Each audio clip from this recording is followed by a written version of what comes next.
6 साल से नरेंद्र मोदी जी आप सिर्फ देश की जनता को अपने मन की बात बता रहे हैं, लेकिन आपने अभी तक देश की जनता के लिए एक भी काम की बात नहीं की और एक भी धरती के ऊपर काम करके नहीं दिखाया। ऐसे प्रधानमंत्री को, जो भस्मासुर है इस देश का प्रधानमंत्री, सभी चीज को भस्म कर चुका है अभी तक, सारी विकास दर, सभी चीजें, जितनी इंडस्ट्री थी, सब काम धंधा ये प्रधानमंत्री बंद करके भस्मासुर का रोल अदा कर रहा है भारत के अंदर। वो बेड़ा गर्क 2022 तक होगा कि आने वाले 100 साल में भी देश नहीं संभलेगा। नरेंद्र मोदी जी, कोई चीज संभालने का दिमाग नहीं है नरेंद्र मोदी के पास। अभी जब बिहार के मजदूर बाहर प्रदेशों में फंसे हुए हैं, तब आप घुटने टेक दिए, तो ऐसे मुख्यमंत्री का क्या आरती उतारेगी जनता? क्या जूतों से मारेगी ऐसे मुख्यमंत्रियों को? किसी व्यक्ति को बुरे समय में मुख्यमंत्री, उप मुख्यमंत्री मदद ही नहीं कर सकता है, तो क्या चीज के लिए मुख्यमंत्री बने हो? बिहार में दारू बंद किया, घर घर में दारू बिक रहा है, क्या चीज कंट्रोल हुआ है नीतीश कुमार जी आपसे बिहार में, बताइए।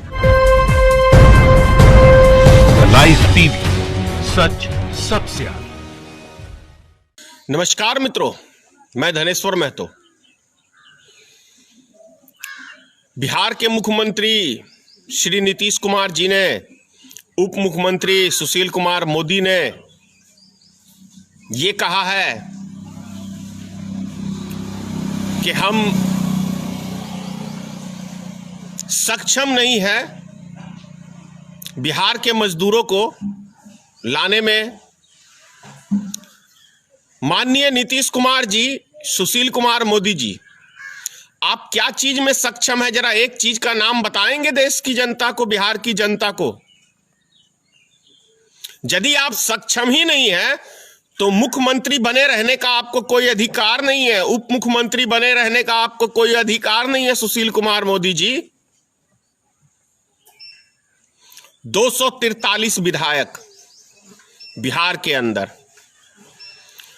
और यदि वो चाहे 243 विधायक और 40 सांसद हैं बिहार के अंदर, यदि ये नेता चाहें तो अपने अपने क्षेत्रों के सभी गरीब मजदूरों को हर प्रदेश से ला सकते हैं। बहुत आसान तरीका है, क्योंकि 3 करोड़ रुपया साल का फंडिंग इनको मिलता है विकास के लिए। जरूरत नहीं है अभी विकास की, जरूरत है अभी गरीब मजदूरों को मदद पहुंचाने की, उनको उनके घर तक पहुंचाने की। यदि 1 साल में रोड नहीं बनेगा तो कोई किसी का कुछ बिगड़ नहीं जाएगा, लेकिन अभी उन गरीब मजदूरों को मदद नहीं पहुंचेगी तो उनका बहुत चीज बिगड़ जाएगा, नुकसान हो जाएगा। जैसा कि देखने को भी मिला है, बहुत सारे मजदूर भूख से भी तड़प के मर गए हैं, रास्ते में पैदल चल चल के किसी का हार्ट फेल हो गया है, कोई भूख से मर गया है। तो ये जवाबदेही किसकी है? किसके कारण से ये लोग मरे? और जो आज दर दर की ठोकरें खा रहे हैं, भटक रहे हैं रास्ते में, कोई पुलिस वाला उनको पीटता है, कहीं कोई पीटता है और कोई अरेस्ट हो जाते हैं, तो इसके जिम्मेदार कौन है? इस देश का प्रधानमंत्री नरेंद्र मोदी है, इस प्रदेश का मुख्यमंत्री श्री नीतीश कुमार है, उप मुख्यमंत्री सुशील कुमार मोदी है। अरे जब 15 साल के अंदर बिहार के अंदर एक इंडस्ट्री नहीं लगा सके नीतीश कुमार जी, 10 व्यक्तियों को आप रोजगार नहीं दे सके, तो आपको इस पद पे बने रहने का कोई राइट नहीं है। बात करता हूं मैं आज सुशील कुमार मोदी के ऊपर। यह बिहार का एक ऐसा उप मुख्यमंत्री है अभी तक के इतिहास में, जो उप मुख्यमंत्री सुशील कुमार मोदी क्रिमिनल से माफी मांगता है, क्रिमिनल से। सोच लीजिए इसकी पावर क्या है, इसकी हैसियत क्या है, इसकी औकात क्या है कि एक क्रिमिनल के आगे घुटने टेक देता है। तो क्या ऐसे व्यक्ति को मुख्यमंत्री बने रहने का अधिकार है? जो मुख्यमंत्री कह दे कि हमारे पास कोई सक्षम ही नहीं है किसी भी चीज की व्यवस्था की, आपको क्या हक है मुख्यमंत्री बने रहने का? मैं तो समझता हूं जल्द से जल्द इस्तीफा दे देना चाहिए। किसकी जिम्मेदारी है बिहार के मजदूरों को लाने की? केंद्र सरकार की, राज्य सरकार की? और केंद्र सरकार की जिम्मेदारी पूरी बनती ही है, क्योंकि लॉकडाउन करने का निर्णय केंद्र सरकार का था, उसको सब सहयोग दिए हैं। तो केंद्र सरकार की जिम्मेदारी बनती है कि हर मजदूर को उनके घर तक पहुंचाने की भी। एक सप्ताह के लिए, सिर्फ एक सप्ताह के लिए हिंदुस्तान के कोने कोने से स्पेशल ट्रेनें चलाई जाएं तो एक एक व्यक्ति अपने अपने घर पहुंच जाएगा, अपने अपने घर परिवार के पास पहुंच जाएगा। बहुत आसान तरीका है। अरे जब 4 महीने हो गए, क्या कहते हैं इसको, महामारी को फैले हुए, और 3 महीना बीतने के बाद हिंदुस्तान में लॉकडाउन हुआ, तो एक हफ्ता यदि लॉकडाउन नहीं करते प्रधानमंत्री जी, तो कुछ नहीं बिगड़ जाता। कोई ऐसा नहीं है कि लॉकडाउन करने से भारत में बीमारी नहीं फैली है। बीमारी तो फैली है आपकी गलतियों से। भागलपुर के अंदर बैंक का सृजन घोटाला, उसकी डायरेक्टर सुशील कुमार मोदी की बहन थी। कैसे उस घोटाले को दबा दिया गया। और देखिए, ये सुशील कुमार मोदी 20-22 साल पहले एक लमलेटा एक स्कूटर होता है पुराने जमाने का, उसके ऊपर ये घूमता था व्यक्ति, उसके ऊपर ये घूमता था। अचानक से देखिए, अभी पटना में एक विशाल मॉल बन रहा है, एक विधायक, एक उप मुख्यमंत्री, अरबों रुपए का वो मॉल बन रहा है। कितने ईमानदार हो सुशील कुमार मोदी, इसकी जानकारी दोगे कि ये मॉल किसके नाम पे बन रहा है? बिहार की जनता को कहां से आ रहा है आपके पास पैसा? ऐसा कौन सा उद्योग आपका खुला हुआ है? अभी आपने कुछ दिन पहले बिहार में जो अपराध बढ़ रहा था, क्रिमिनलों के आगे आपने घुटने टेक दिए थे। अभी जब बिहार के मजदूर बाहर प्रदेशों में फंसे हुए हैं, तब आप घुटने टेक दिए। तो ऐसे मुख्यमंत्री का क्या आरती उतारेगी जनता? क्या जूतों से मारेगी ऐसे मुख्यमंत्रियों को? जूते के स्वागत के योग्य हो। क्योंकि यदि किसी व्यक्ति को बुरे समय में मुख्यमंत्री, उप मुख्यमंत्री मदद ही नहीं कर सकता है, तो क्या चीज के लिए मुख्यमंत्री बने हो? बिहार में दारू बंद किया, घर घर में दारू बिक रहा है, सब जगह दारू मिलता है। क्या चीज कंट्रोल हुआ है नीतीश कुमार जी आपसे बिहार में? बताइए। ऐसा कौन सा डिपार्टमेंट है? शिक्षा विभाग का बुरा हाल, स्वास्थ्य विभाग का बुरा हाल, दारूबंदी की, दवा के दारू बिक रहा है पूरे बिहार में।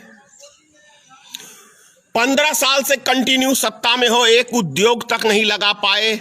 ऐसे मुख्यमंत्री को, ऐसे उप मुख्यमंत्री को, ऐसे प्रधानमंत्री को, जो भस्मासुर है इस देश का प्रधानमंत्री, सभी चीज को भस्म कर चुका है। अभी तक सारी विकास दर, सभी चीजें, जितनी इंडस्ट्री थी, सब काम धंधा ये प्रधानमंत्री बंद करके भस्मासुर का रोल अदा कर रहा है भारत के अंदर। अरे जो सब चीज का सत्यानाश कर दे, उसी का नाम भस्मासुर है ना। क्यों नहीं कहे प्रधानमंत्री को भस्मासुर? यदि किसी मजदूर की जान नहीं बचा सकते, उनको मौत के हवाले कर रहे हो, तो भस्मासुर ही कहेंगे ना आपको। लॉकडाउन है पूरे हिंदुस्तान में, और प्रधानमंत्री जी मूर्खता की एक बैठक कर रहे हैं, मूर्खता की बैठक, विकास दर बढ़ा रहे हैं। भाई क्या चीज का विकास दर इस लॉकडाउन के अंदर बढ़ रहा है? ये मूर्खता का ही प्रमाण है ना। जब सारे कारखाने हिंदुस्तान के बंद हैं, तो कौन सा विकास दर हो रहा है?